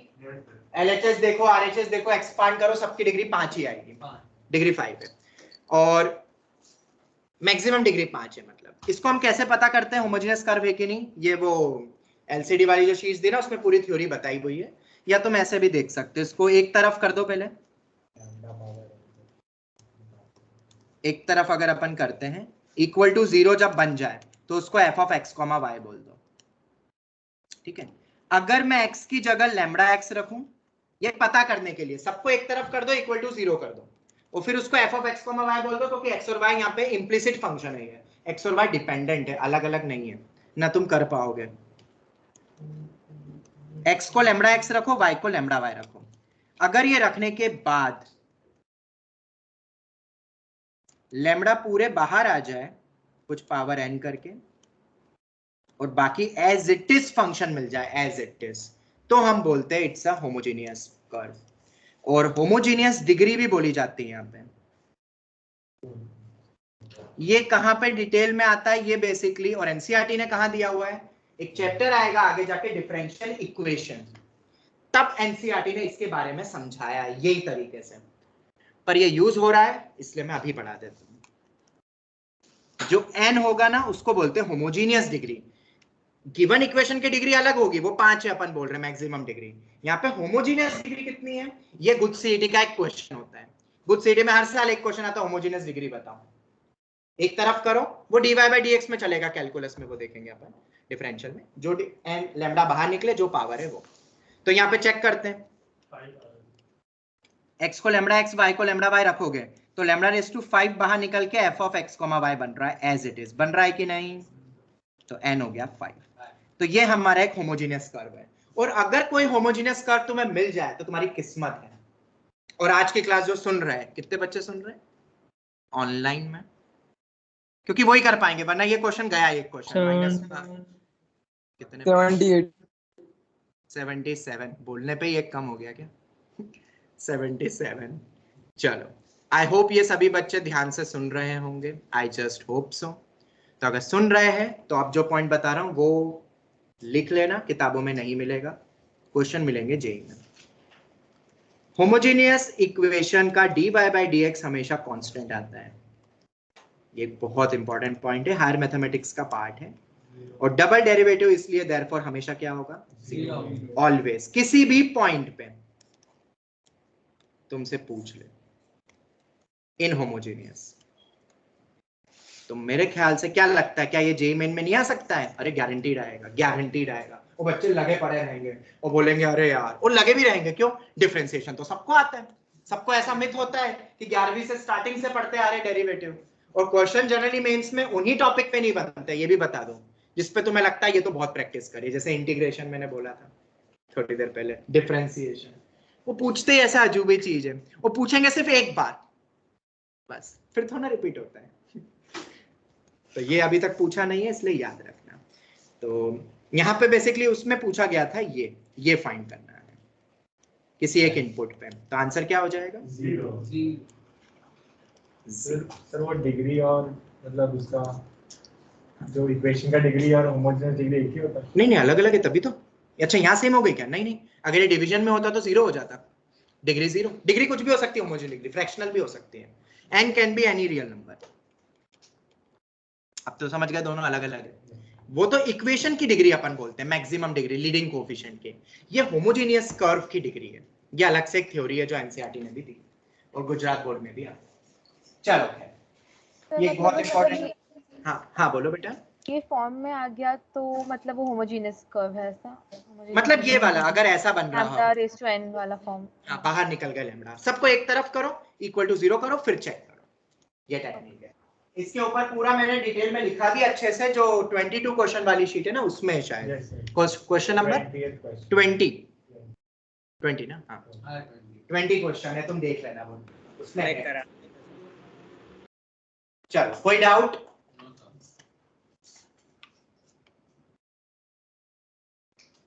No sir.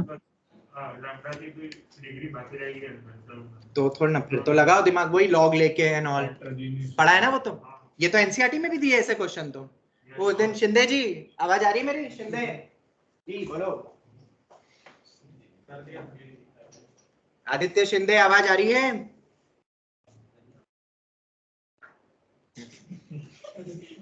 गायब हो गया। वो जो एक शीट लाया था ना न्यू एरा वाली, उसमें से बहुत सारे क्वेश्चन है, लॉग लेके डिफरेंशिएट करो, मैंने शेयर भी करा था। तो और किसी एक पॉइंट पे पूछते, वो तो है ट्रेडिशनल अप्रोच, पर अगर ऐसा कभी आ जाए जेईई में तो किस्मत खुल जाएगी तुम्हारी। और अभी तक पूछा नहीं गया है। उस टाइम पता भी नहीं चलता है। हाँ, प्रॉब्लम ये है ना, इसलिए तो बोलते हैं नोट सॉलिड रिवाइज करो, कम पढ़ो पर सॉलिड पढ़ो, ताकि जो पढ़ा है वो याद आए। दिक्कत हमारी वहां रहती है, बस टू मच करने में भी प्रॉब्लम है। चलो आगे बढ़ते हैं। अब वैसे तो और भी है, बट अब मैं लिख देता हूँ हेडिंग, इसके पहले कुछ और याद आए।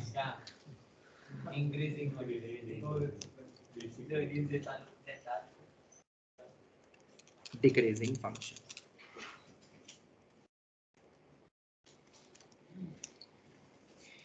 ठीक है। इंक्रीजिंग और डिक्रीजिंग फंक्शन में सबसे पहले तो जो बेसिक थ्योरी है वो मैं बता देता हूं, जो पहले भी कई बार से पढ़ते आ रहे हैं अपन। Strictly increasing function, what is the definition? हाँ जी,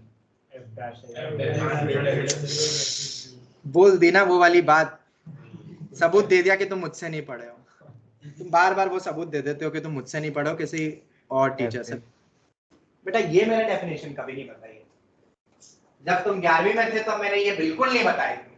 ये तो एक मेथड है डिफरेंशिएबल फंक्शन को प्रूव करने का। मतलब अगर फंक्शन डिफरेंशिएबल नहीं है तो वो एग्जिस्ट ही नहीं करेगा इंक्रीजिंग। ओ तेरी, ये तुमने एक नई चीज बताई। क्या ये इंक्रीजिंग नहीं है? बताओ, सभी बच्चों से पूछता हूँ। Yes sir. मेरे ख्याल से इसको तो हर पॉइंट डेरिवेटिव नहीं कर सकते, तो तुम्हारी डेफिनेशन गलत है। x की वैल्यू इंक्रीज करना। हाँ, ये नहीं पढ़ाया था, मैंने तो पढ़ाया था।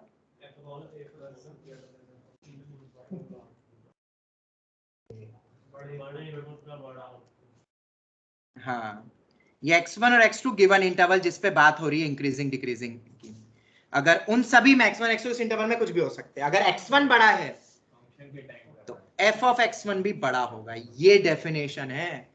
कभी मान लो गलती से केवीपीवाई का इंटरव्यू होता है और तुम बैठ गए उसमें और ऐसा जवाब दे दिया ना डेरिवेटिव, हो गया सिलेक्शन तो तुम्हारा। समझ जाएंगे कैसे आए तुम्हें रट रट के मार्क्स। ठीक है, मैंने बहुत सारे क्रैश कोर्स वगैरह भी लिए, पहले चलते थे बहुत, अब तो फिर नहीं आते बच्चे। तब मैं जनरली सबसे पहले जब चालू करता हूँ सब बच्चे चीख चीख के बोलते हैं, जरा बताओ क्या होता है स्ट्रिक्टली इंक्रीजिंग। सब रटा हुआ है ना, सब बोर्ड पास हुए हुए आते हैं क्रैश कोर्स में, मतलब एंड के 1 महीने वाले में, तो सब यही बोलते हैं। मैं बोलता हूँ गलत जवाब। नहीं सर ये क्या बोल रहे हो सर, अब ये किताब देख लो सर, ये देखो ये नहीं। तुम बोलता हूँ बेटा वो जो स्टार्टिंग में जब वो सिखाया जाता है ना, एनसीईआरटी ने भी सिखाया बताया सब, वो हम स्किप कर देते स्टार्टिंग का पार्ट, उनको लगता है फालतू का है। बहुत सारी चीजें ऐसी होती है एनसीईआरटी में, बहुत कुछ मेंशन है। तुम अभी शायद केमिस्ट्री के एनसीईआरटी क्लास कर ही रहे हो, जो पढ़ रहे हो उनको पता होगा कि हर लाइन पे क्वेश्चन बनता है, हर लाइन पे। इसलिए तो सालों से जेईई मेन का पेपर केमिस्ट्री का जनरली एनसीईआरटी से आता है, फिर भी जी ओके, तो फिर भी बच्चे पूरे में से पूरे केमिस्ट्री में नहीं ला पाते हैं। मैथ्स तो जनरली नहीं आता है ना, फिजिक्स भी कभी, मैथ्स तो बिल्कुल नहीं आता है एनसीईआरटी से प्योर, ये तो पता चल गया मुझे जेईई में। ठीक है, बट बाकी जिसमें आते हैं उसमें भी नहीं आते, मतलब हम कहीं ना कहीं रीडिंग में भी गलती करते हैं। दिया बहुत कुछ है एनसीईआरटी में। मैं सोच रहा था कि वो एनसीईआरटी क्लास मैथ्स में भी चलाऊं, बट टाइम देखते हैं। सर वो उसकी नोट्स के साथ क्या क्या अच्छा, उसके नोट्स भेज दूंगा मैं सर को, बोल सर वो हनुमान सर ने सर को बोल दूंगा मैं, हनुमान सर को बोल दूंगा। ठीक है, चल आते हैं अपन। स्ट्रिक्टली इंक्रीजिंग डेफिनेशन सबको समझ आई? ये बहुत इंपॉर्टेंट है फॉर आईआईटी। आईआईटी में इस पे क्वेश्चन आएगा, करेंगे हम क्वेश्चन, क्योंकि जब डिफरेंशिएबल नहीं है फंक्शन तुम तो फंस जाओगे, तब ये लगेगी प्रॉपर्टी। ठीक है, तो ये हो गया इंक्रीजिंग की। और डिक्रीजिंग में क्या हो जाएगा? एक और भी फंक्शन होता है नॉन डिक्रीजिंग। इसी इंटरवल में कांस्टेंट भी होता है। अगर x1 बड़ा है x2 से तो बराबर भी हो सकता है, जैसा कि अपना GIF फंक्शन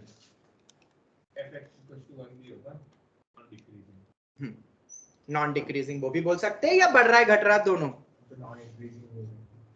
नॉन डिक्रीजिंग। ये हो, कोई डाउट?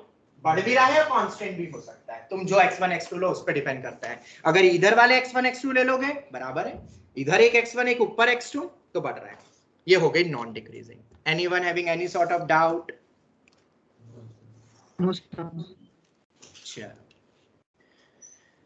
तो उसके बाद क्या आता है? डिक्रीजिंग। डिक्रीजिंग बोलूं तो मैं स्ट्रिक्टली डिक्रीजिंग की बात कर रहा हूँ बेसिकली। डिक्रीजिंग वर्ड बोला तो बाय डिफॉल्ट स्ट्रिक्टली डिक्रीजिंग है। x1 greater than x2 less than f of x2, उल्टा हो जाएगा, घट रहा है। जैसे से इनपुट बढ़ा रहे हो वैल्यू घट रही है, तुम्हें पता ही है ऐसा। और नॉन इंक्रीजिंग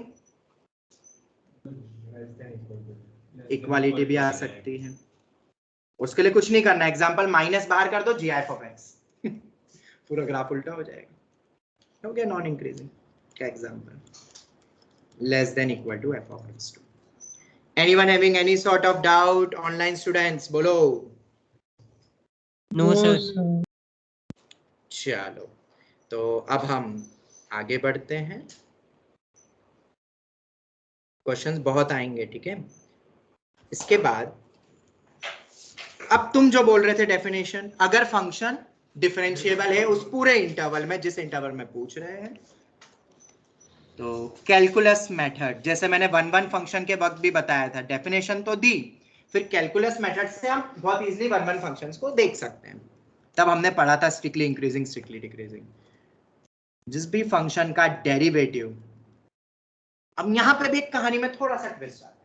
जब तुम शायद एनसीईआरटी या कोई बुक पढ़ो तो बहुत सारी बुक में ऐसा भी लिखा है कि स्ट्रिक्टली डिक्रीजिंग में इक्वालिटी नहीं आती है, शायद तुमने ऑब्जर्व करा हो, जनरली टीचर बोलता है।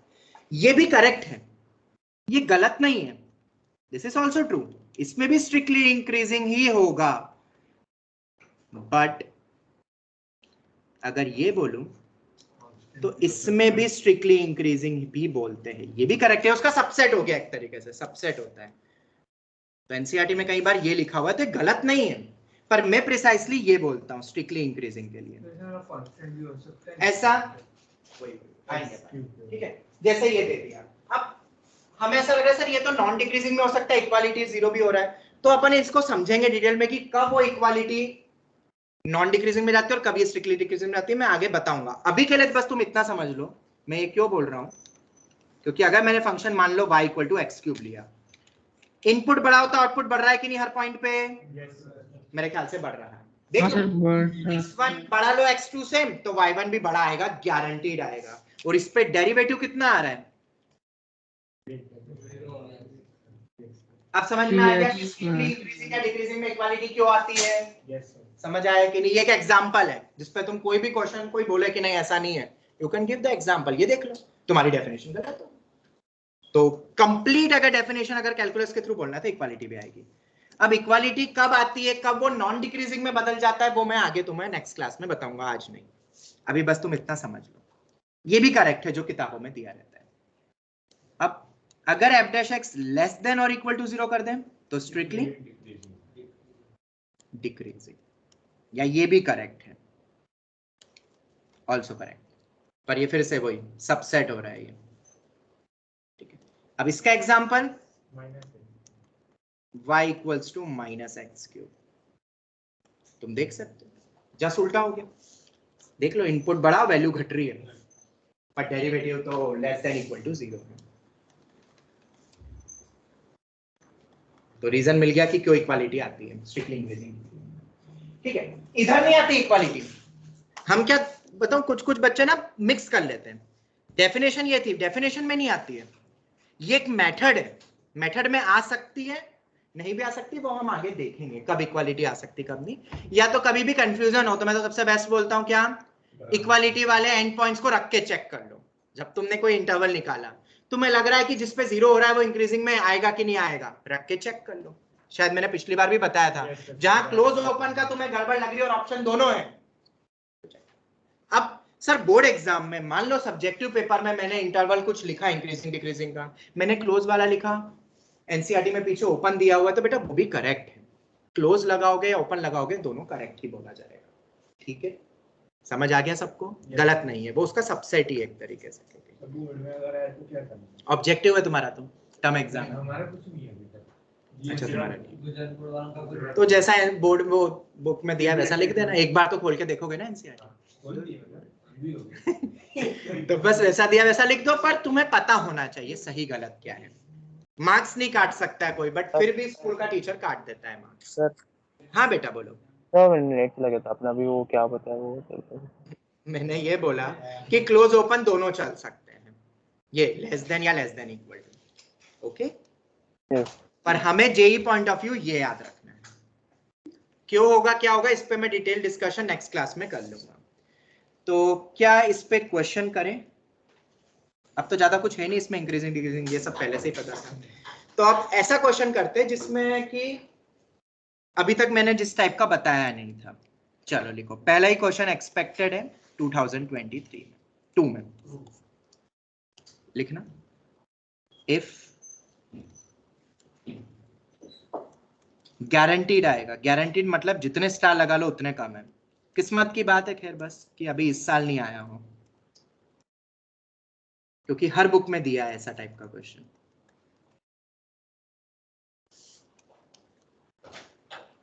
और एक ना एक बार तुम्हारे AITS वगैरह में भी मिल जाएगा, ये दिया हुआ है क्वेश्चन। बस इतना ही है, फाइंड इंटरवल ऑफ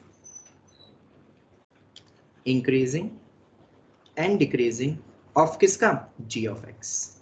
पर g ऑफ x दिया नहीं है, वो तो तुम डेरिवेटिव करके कर लोगे, ऐसा दिया है। और फिर से आज जो मैं बोलूंगा, जो मैं हर बार बोलता हूं कि अब तुम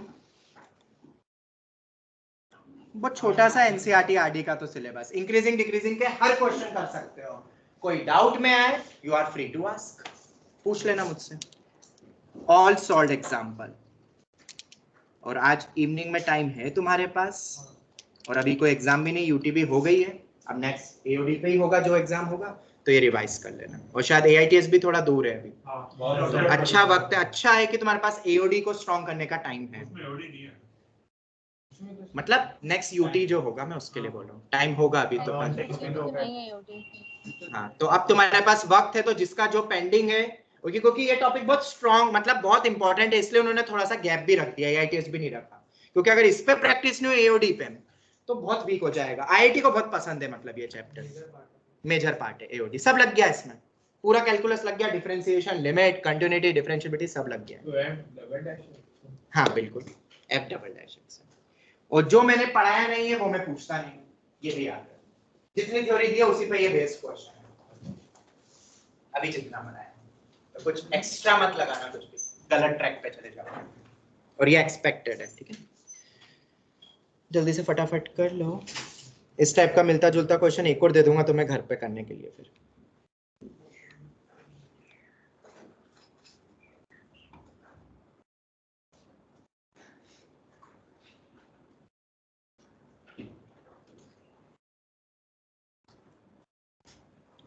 कल के क्लास में कुछ आरडी टाइप के क्वेश्चन करवाऊंगा मैं, ठीक। आरडी में जैसे दिए रहते हैं, वो ट्रिगो वालों में दिक्कत होगी, तुम जब करोगे ना आरडी शर्मा इस चैप्टर की, तो ट्रिगो वाले फंक्शन में इंक्रीजिंग डिक्रीजिंग निकालने में कभी कभार दिक्कत हो जाती है, या मैक्सिमा मिनिमा, उसके भी मैं करवाऊंगा तुम्हें कुछ क्वेश्चन ट्रिगो बेस्ड। बाकी फिर तुम कर लेना नहीं यार, ऐसे कुछ कर रहा है, डबल डेरिवेटिव से कुछ नहीं यार, बेसिक लॉजिक क्यों नहीं लगाते हो, जो पढ़ा है हो जाएगा। देखो सर एक सेकंड, ठीक है,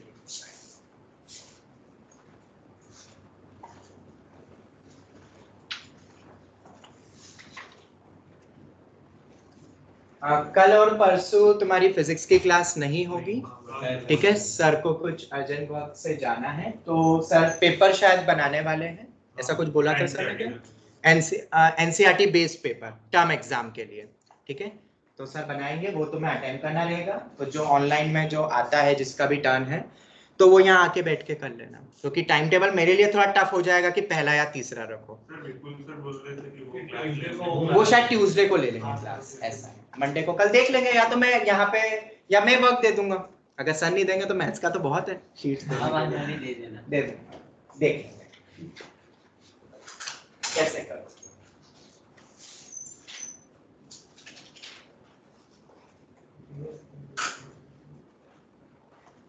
और हाँ, एक चीज और बता दो मैं, मोस्ट प्रोबेबली 23 अगस्त को एक पेपर होगा तुम्हारा pure school board term exam related, objective type topics जितने अभी तक कवर हुए हैं और जो टर्म एग्जाम 1 में आ रहे हैं, ठीक है। कब?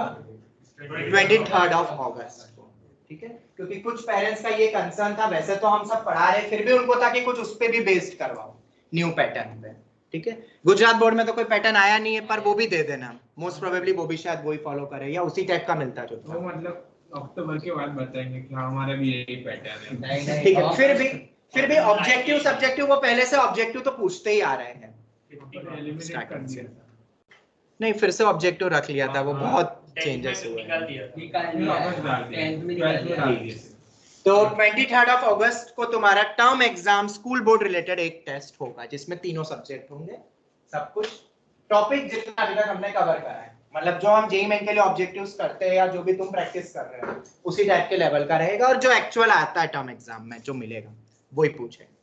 ठीक है, ऐसे बीच बीच में कुछ और भी टेस्ट रखेंगे। ये मैं अपने लेवल पे करा रहा हूँ, नेशनल लेवल पे नहीं होगा। ठीक है, वो मैं पेपर भेज दूंगा और गूगल फॉर्म 23rd को। हाँ 23 अगस्त को स्कूल ओरिएंटेड पेपर होगा। और मैथ्स में और कौन कौन से टॉपिक बाकी है एओडी के बाद? टर्म 1 के सब हो गए? वो मुझे नहीं पता, मतलब टॉपिक मुझे याद नहीं है। एलपीपी लीनियर प्रोग्रामिंग वो मैं करवा दूँ बाद, मतलब हो ही गया तो फिर तो वही अपना एक पेपर रहेगा ऑब्जेक्टिव। मतलब तुम ये समझ लो, एक सेकंड, गुड सीईटी लेवल का मैथ्स का पेपर होगा, क्योंकि गुड सीईटी और टर्म एग्जाम 1 सेम ही पैटर्न है, सेम ही लेवल है। ऑनलाइन में करवा देंगे, ऑनलाइन में करवा देंगे। अब ओएमआर तो देखनी पड़ेगी मुझे, वो जो ऑनलाइन ऑफलाइन में मिक्स हो जाएगा। तुम यहाँ पे भी आके बैठोगे तो कोई दिक्कत नहीं है, मैं तो टिक करना है गूगल फॉर्म पे, मैं टेस्ट करवाऊंगा। 23 को सैटरडे मंडे, जहाँ तक मुझे याद है 23 अगस्त को मंडे आ रहा है। 15 को शायद सैटरडे। हाँ तारीख है ना 8, तो 15 के बाद 7 ऐड करेंगे और प्लस मैथ्स लगा 4 तारीख को मंडे है। मैथ्स के टीचर के सामने ही तुम मैथ्स का ही बोल रहे हो कि मैं गलत बोल रहा हूँ? जनरली मेरा मैथ्स होता है गलत, पर कभी कभी नहीं होता। चलो क्वेश्चन करते हैं, अब टाइम कम है क्योंकि ये पूरा कंप्लीट करना है। इस क्वेश्चन की जो स्टार्ट अप्रोच है वो बिल्कुल बेसिक है, और वो बेसिक पॉइंट ये है, जिस फंक्शन का इंक्रीजिंग डिक्रीजिंग पूछे, फंक्शन डिफरेंशिएबल है तो उसको डेरिवेटिव करेंगे। ऑनलाइन स्टूडेंट्स पहला स्टेप समझ आया कि नहीं? और चेन रूल शायद सबको आता होगा, x/2 का 1/2 होगा डैश f'2 माइनस x 2 का 0 माइनस x का -1, ये आ गया। मतलब f'(x/2 minus f'(2 minus x), ये आ गया, ये हो गया। अब ये जब ग्रेटर देन 0 होगा तब इंक्रीजिंग होगा, ये जब लेस देन 0 होगा तब डिक्रीजिंग होगा। पर तुम्हें कुछ दिया नहीं है अब इसके आगे, बट तुम्हें एक चीज यहाँ पे दी हुई है, इंटीग्रल वाला फॉर्म। नहीं नहीं इंटीग्रल नहीं, हमने जो पढ़ा है ग्रेटर देन करके f'(x/2 को greater than f'(2 minus x करके फिर उसका डेरिवेटिव निकाल सकते। ठीक है, मैं यहाँ से शुरू करता हूँ। f'(x) हमें लेस देन 0 दिया हुआ है। थोड़ी देर के लिए मैं f'(x) को मान लेता हूँ kx, फील करवाने के लिए, वरना तो डायरेक्ट भी फील कर सकते हो। f'(x) को क्या मान लिया थोड़ी देर के लिए? k of x। तो जरा मुझे बताओ, ये k' लेस देन 0 बन रहा है ना? यस और नो ऑनलाइन स्टूडेंट्स बताओ। Yes sir. Yes sir. Feel कराने के लिए। और अगर k' लेस देन 0 है तो k of x मेरा स्ट्रिक्टली डिक्रीजिंग फंक्शन है। यस और नो? यस तो अगर ये डिक्रीजिंग फंक्शन है k of x, इसका मतलब है x1 ग्रेटर देन x2 होगा तो k of x1 less than k of x2 होगा। जवाब दो। Yes sir.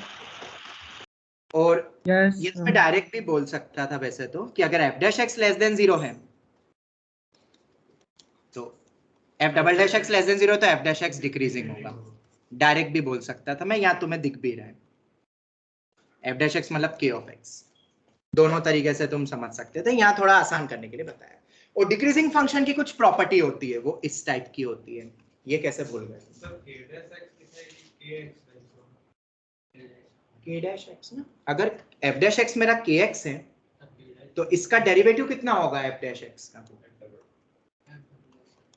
k'(x) और ये लेस देन 0 है, तो k डैश x, या तो इधर से चले जाओ, f double dash x less than 0, तो f डैश x डिक्रीजिंग होना उसके जस्ट पहले वाला, ये हो गया डिक्रीजिंग फंक्शन। अब डिक्रीजिंग फंक्शन का तुम्हें पता है इनपुट बड़ा होता है आउटपुट छोटा एंड सो ऑन। तो मैं पहला केस लेता हूं for therefore f dash x decreasing function है, for g dash x greater than 0, g dash x greater than 0, और for g of x increasing